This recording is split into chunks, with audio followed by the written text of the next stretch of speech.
My name is Samuel Nderitu, the food justice and food activist from Kenya. I work for the Grow Biointensive Agriculture Center here in Kenya.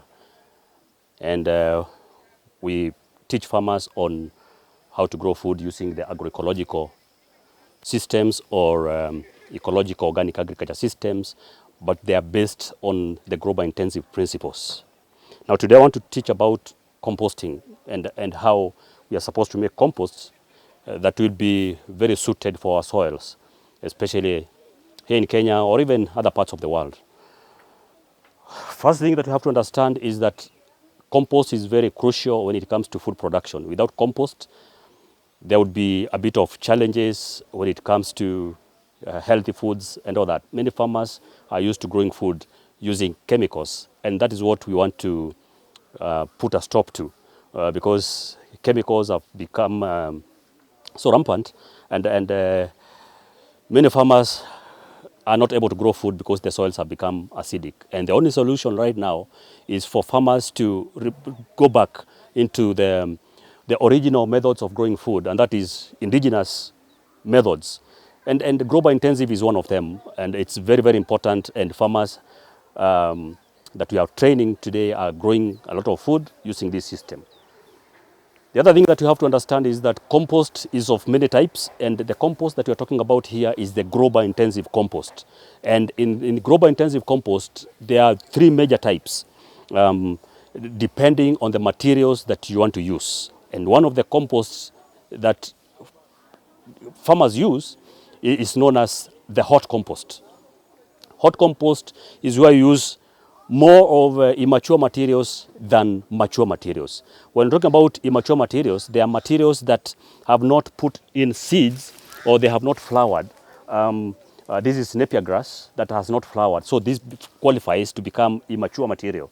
And mature materials are materials that have either you have harvested the food from them, or they have put in seeds, or they have flowered. And so they have a lot of carbon in them.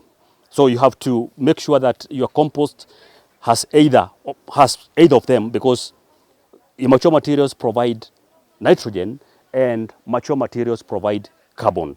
So that is one type where you use a lot of immature materials and little of carbonaceous materials. That's called hot compost. Compost number two is known as cool compost. This is where you put in materials that are half-half. And that is in volume, not in weight, in volume. So half of immature materials and half of carbonaceous or mature materials. And you prepare your compost there, I'm going to show. And the other compost is known as cold compost. Cold compost is where mature materials are way more than immature materials. So you put just a little bit of immature materials and a lot of carbonaceous or mature materials. It's therefore for the farmer to choose what type of compost they want to make. But in Grow Biointensive, we insist on the cold compost. Cold compost where you use way more of carbonaceous materials and very little of nitrogenous or immature materials. Therefore, this is the process that you're going to use. The first step is for you to choose or select the area. Where do you want to make your compost? Compost has to be made under shade. There are many ways that you can make your compost. One of them is you can make your compost on top of a growing bed, so that when the compost is ready, you can continue growing crops on top of the growing bed. But here we make our compost under shade. We made our shade here. You can make your compost under a tree. You can make your compost anywhere as long as you cover it, because you don't want your nitrogen to escape, or even your compost to be rained on directly. And therefore, we have chosen this area here is our composting area. So this is our factory where we make our compost. Step number two, you measure the area. A compost is made out of a small area, small space. You can measure 1.5 meters by any length, but we don't want you to make a very big pile or a very small pile. Because all of them have advantages and disadvantages. So I'm going to measure 1.5 meters by around 3 meters. And then after that, step number three is to loosen the ground. You loosen the ground. Loosening the ground means that you dig around 6 inches, you can use a fork, a digging fork like this one. You dig. And the reason as to why you dig is because you want to make it easy for the macro and microorganisms to start coming. When you pile your materials, they'll start coming from the ground, and as they climb up where the materials are. So you can use this fork, digging fork, or you can use a jembe. So I'm going to show you a jembe. Julius, bring me a jembe. You can use this. So the process is very easy. And the other thing that you have to know also is for you to make this work easy is that you collect the materials in advance. So all the materials are ready. You can see we have the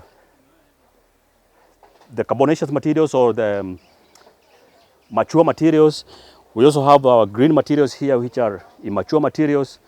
And in case you don't have immature materials, sometimes it becomes very dry and you don't have any immature materials.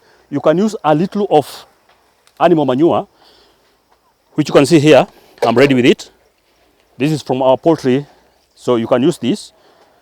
And because it's a cold compost, we don't want to use a lot of green materials here or nitrogenous materials, because our compost must be balanced in terms of nutrients.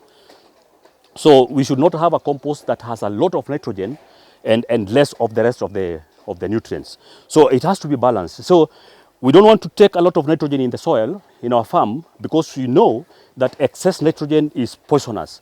It causes nitrogen toxicity in the soil. So the nutrients must be balanced. And so as we proceed, this is how you do it. You can use the digging fork, or you can use a jembe. This is a jembe that we use here in Kenya for digging. So you can do like this, which is a bit easier here. And remember that our soil here is clay soil. This is heavy clay. This is heavy clay.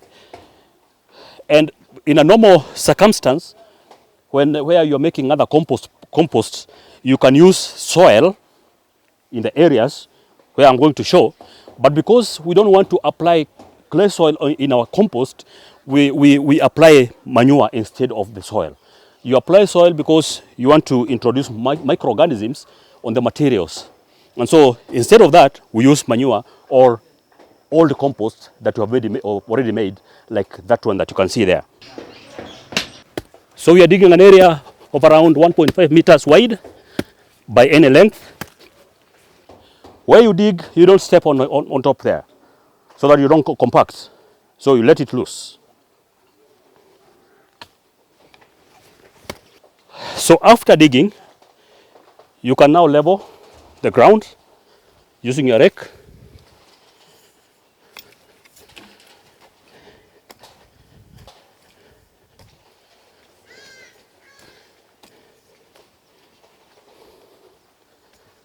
Now the ground is already loosened, and the macro and microorganisms are ready to start moving up.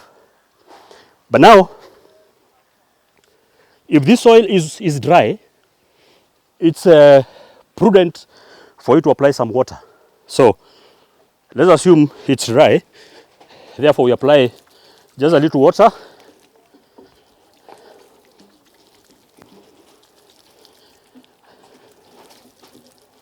And you make sure that you're not applying a lot of water. You're not dumping the area. So it's just a little water that will awaken up the organisms that are there. Now, after that, the next step is for you to apply materials that are a bit woody materials that would be hard for them to decompose. Because we say that anything that comes out of your farm must be recycled. And all these materials that we make compost with, and that is for a Grow Biointensive farm, must come from your farm, not outside the farm. Because all these materials have been grown organically, and therefore our compost will be an organic type of a compost. So here are the woody parts, and this will provide food to the macro and microorganisms, and therefore you can have maize stovers, you can have sorghum straws, anything that's a bit woody, that is good for you to put down here. And make sure that you arrange them very well. I'll call my helper here, Julius, to come and help me to arrange them.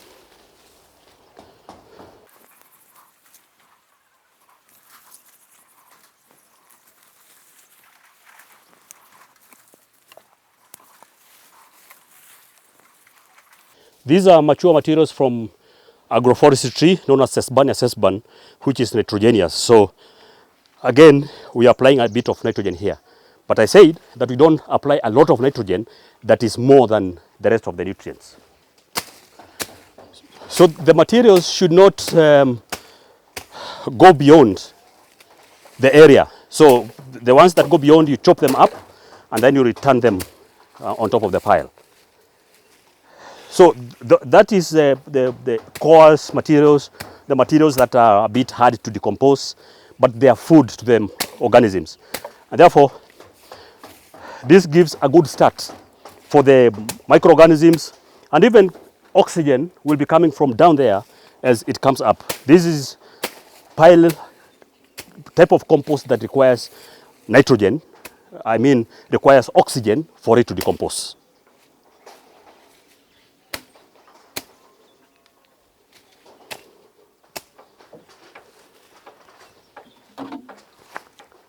After application of the woody parts, we make sure that we apply a bit of water.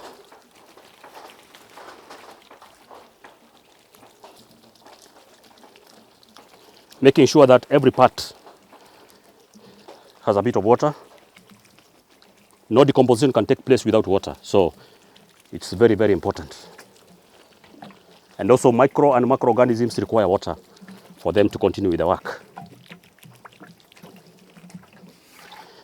Now, after application of the woody parts, which is the first layer, we now put in materials that are carbonaceous in nature, but are a bit soft. These are hard, and then we apply the ones that are a bit soft, which is the grasses. We have grasses, we have weeds that are dry.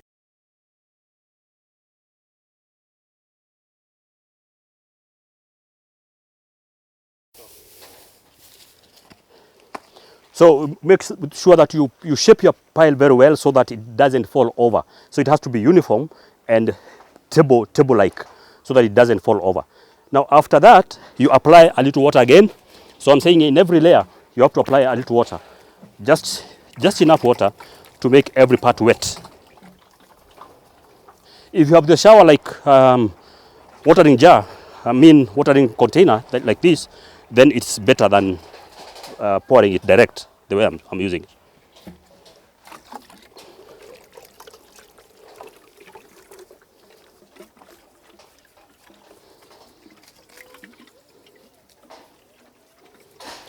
All right, after that, we now apply nitrogenous materials or immature materials, which are green in nature. And in this case here, because we don't have a lot of greens at this time, we apply hyacinth weed. The hyacinth weed is a weed that we have planted in our fish pond so that it becomes food for the fish, but at the same time, we harvest it to make compost with, because it has quite a bit of nitrogen, and therefore it also recycles. We plant it in our fish pond. It's food for the fish, and it helps water not to evaporate, but at the same time we harvest it and make compost. And therefore it has advantages in small scale, but disadvantages when it goes into the lakes. So that is that layer. And you can notice that our hyacinth is succulent. It's wet already, so you don't need to apply water there. So the next step is either you apply topsoil. If you don't want to use topsoil, in case you are in sandy soils, you don't have to apply topsoil here. Or you are in clay soil like here, we use manure or old compost. But in this case, because you have a little poultry, then we apply some little of manure. Just a little.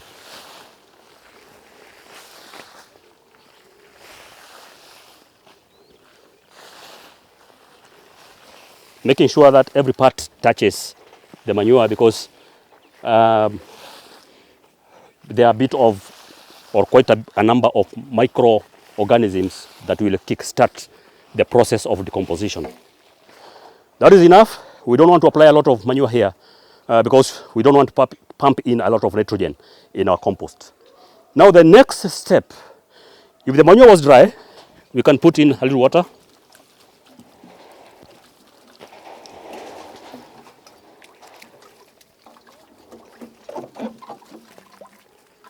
Just a little water, that's enough. And then the next step, now we are not applying the woody materials. We'll now start using the mature materials that are a bit soft. We started with the woody materials down there because we want oxygen to come in and also the organisms to find their way up from the ground. Therefore now we restart again the next step. So we say this is the first step, and now we go to the next step, the second step, where we repeat from the second materials, and these are like the dry, soft materials on top of this. So we have a lot of them here. We can use the maize remains here.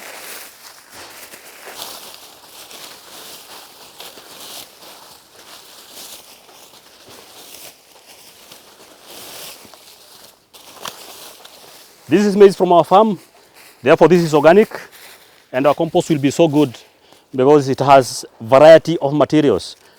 The quality of your compost will depend on the materials that you use. If you have different types of materials, from vegetables, from maize to sorghum to leaves from your trees, sesbania, from caliandra, all of them, you mix them in your pile, then that compost becomes so good. It will have a balanced nutrition when it is taken to the soil.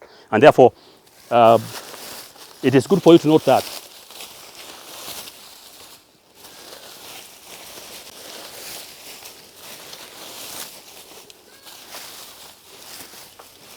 So that is enough for now. From there, we apply a bit of water.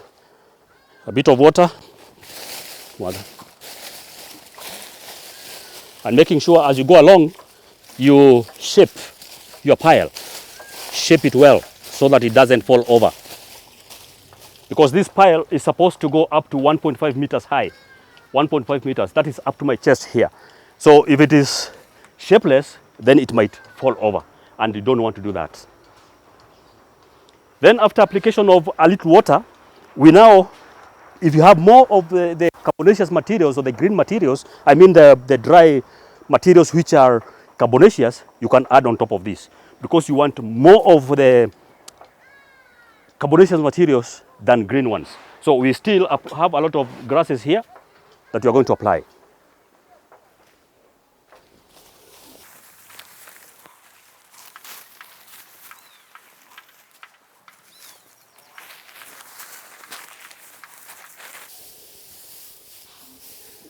All right, after that, application of a little water.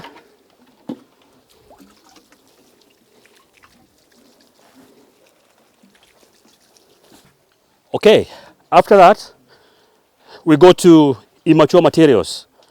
Put them on top of the grasses.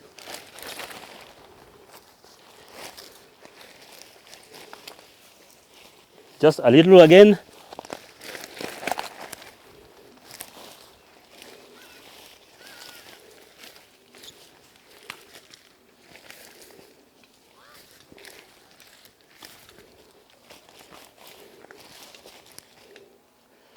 Not a lot of it.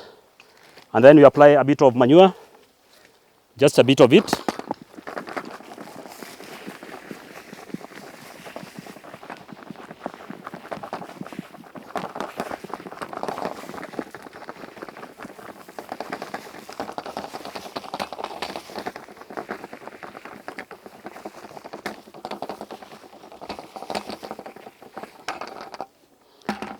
Keep note that our compost is cool compost, or it's called compost.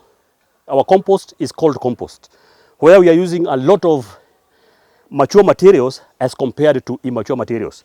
That means that even when this compost is fully cured, when you take it to the soil, it will take longer for it to be digested or to be finished from the soil, as compared to the hot compost, which is digested very, very quickly. About 6 months after application, there's nothing on the soil. But this one can last in the soil for more than 1 year. So this is the best type of compost. It's called cold compost. Now after that, the manure is a bit dry, so we apply just a little of water just to moisten.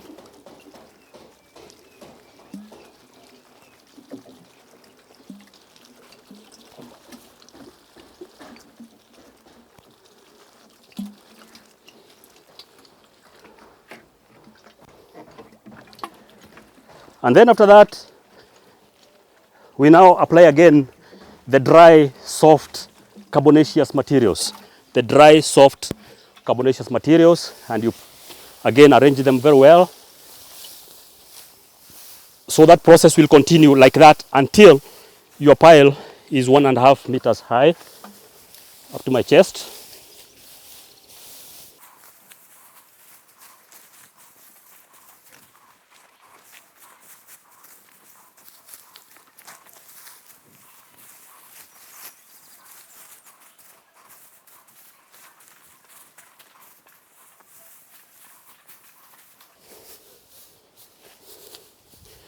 If you wish again, you can apply the remains of your maize.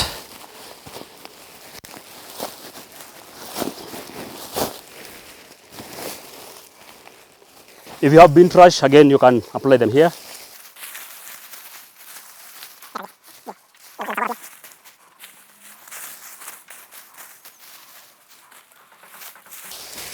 These are materials from our sugarcane, so after harvesting the sugarcane, this is good also to come in here. You can also apply the cobs after threshing your maize. They'll decompose equally, so you have a bit of them. You can spread them.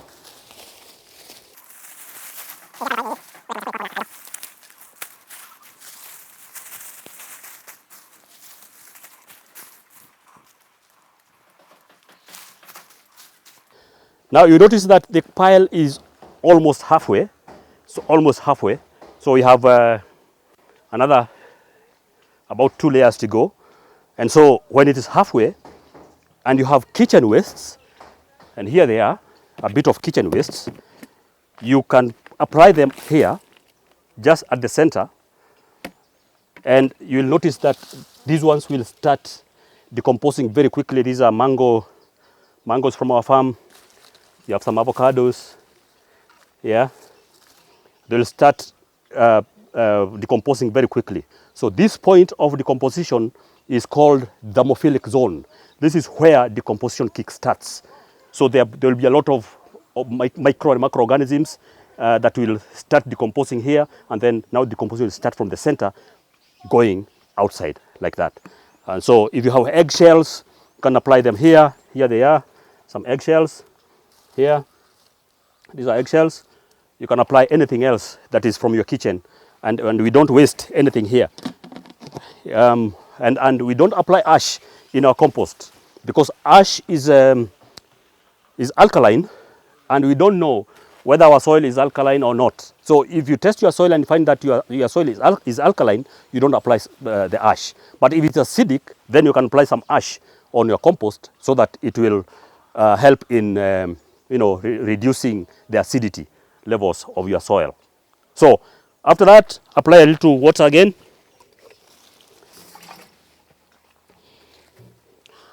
Now the kitchen waste, you don't apply the animal products here. You don't apply meat, you don't apply milkish, substances, because they will attract the rodents and the dogs, and they might make your pile fall over.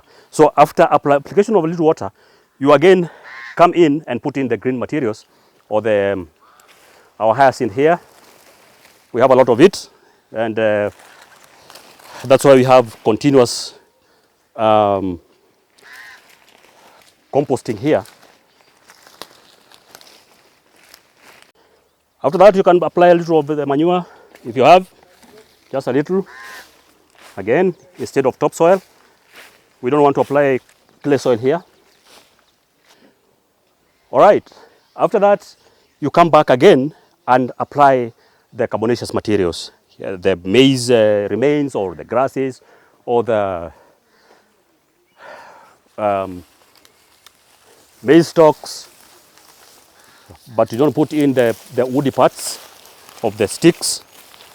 These are still good, they'll decompose quickly. Sometimes these ones, you have a lot of it, and then you want to chop them up, that is fine. If you don't want, that is still fine. They will still decompose. You see we have leaves from Lucina leucocephalus. This nitrogenous tree, so it's so good for composting also. We repeat again with the green materials.